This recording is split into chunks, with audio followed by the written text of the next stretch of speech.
Hey Don, how's it going? Thanks for having me, Zach. Let me know when we're alive and rolling. No, Don, yeah, we're live, and we're live. We're live. We're going. Yep. Just let me know when we're alive. Okay. Well, anyway, Don, let's. I guess we'll start now, if that's cool with you. Let me start by asking. Could you first explain how the oil market typically operates? I don't really know. I myself am not really sure. I'm not familiar with the market. Well, the thing to remember here, the oil affects all of us, Zach, and I'm not just talking about the peanut oil I cook with that is killing me every night. Oh, No, what we're talking about here is crude oil, which is used to power our cars, our trucks, our planes, our yachts. But it's also used to create a lot of the chemicals and plastics that we use every day. I'm talking asphalt, CD players, shag rugs, glycerin. These are just a few examples of products I buy every day that require oil to make them. oh, okay. Yeah. Okay. So oil's important. Got that.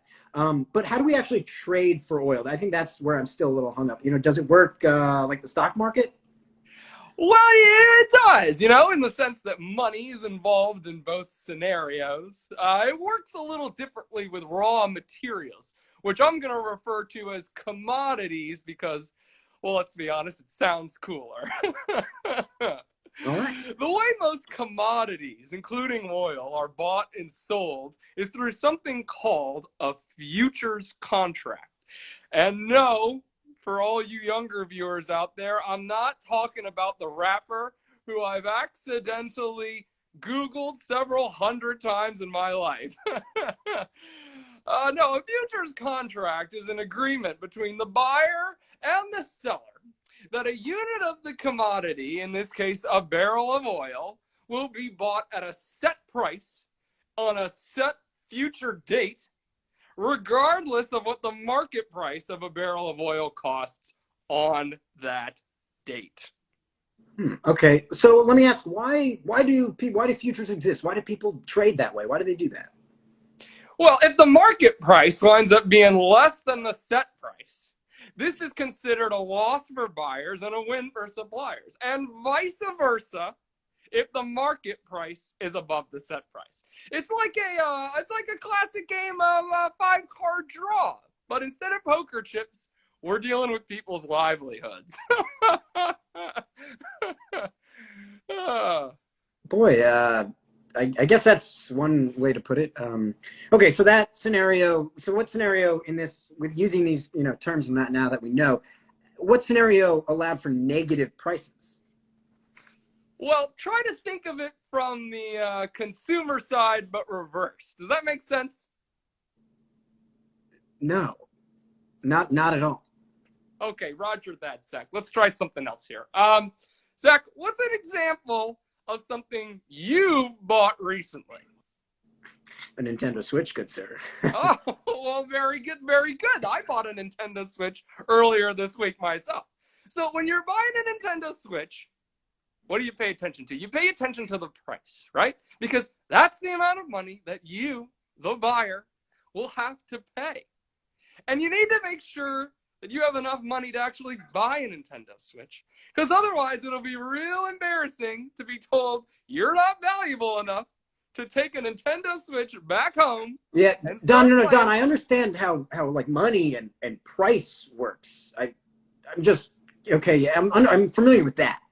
Oh, good. Excellent. So if you, the buyer, have to pay the supplier when the price of the Nintendo Switch is positive, then if the price is negative, that just means the supplier is willing to pay you to take the Nintendo Switch.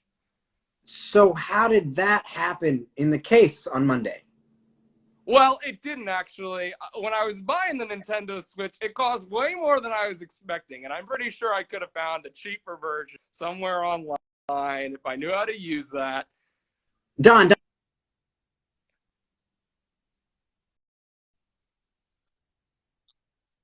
how did the price of oil, we're talking about oil, that's why you're here. How did that go below zero on Monday? Oh, you want to know about Let's oil? stay on topic. Okay, all right, right. Well, like a Future album, the coronavirus dropped suddenly, became a global sensation, and had lots of unforeseen consequences. Okay. Not a bad analogy. Once the parts of the economy started shutting down in late February, demand for oil fell sharply because people didn't need to use it as much. So that's when all the major oil producing countries got together and said, hey, we got to stop making oil. Nobody wants the oil. But Russia said, nope, we want to keep making oil because we want people to think we're an oil making country. So Saudi Arabia, who's cut their production a number of times in the past, came on and said, nope, we're not having this time, and a price war began. Wow. So you're saying that we've got countries with way too much oil now.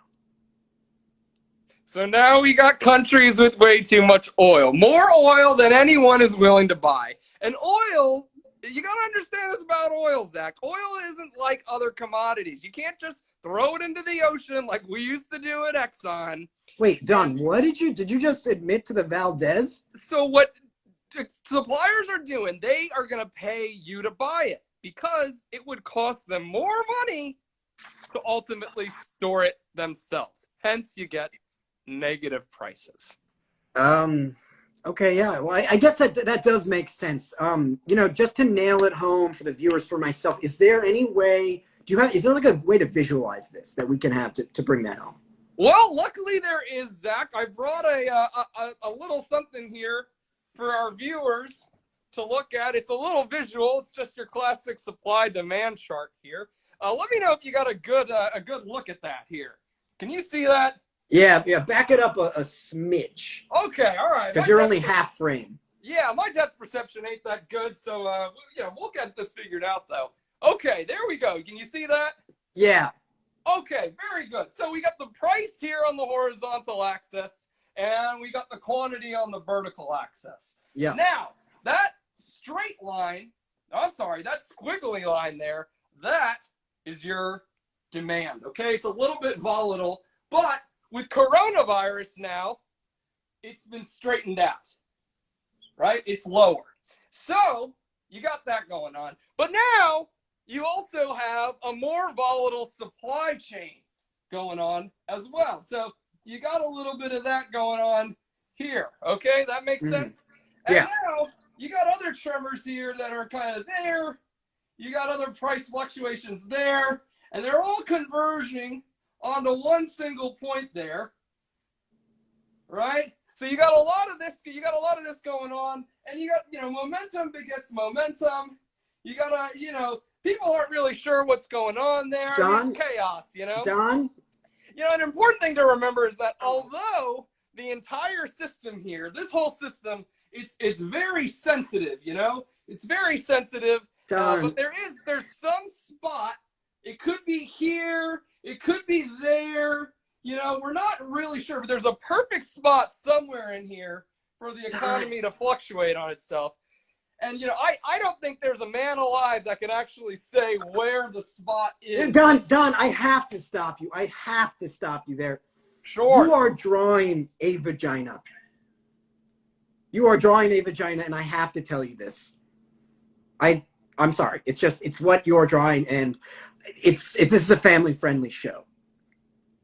Like a female one? Yes, Don, a human female vagina. Yes. Are you aware? Do you see this? Am I crazy? I gotta be honest, Zach. I don't even know why I'm bothering to look. I don't think I'd know one if I was introduced. All righty. Well, Don, this has been super informative, and I want to thank you for stopping by. But we've got to keep going with the show now, so please stop drawing that. So we're gonna keep moving. Thank you so much, Don. Take it easy. All right. Take care.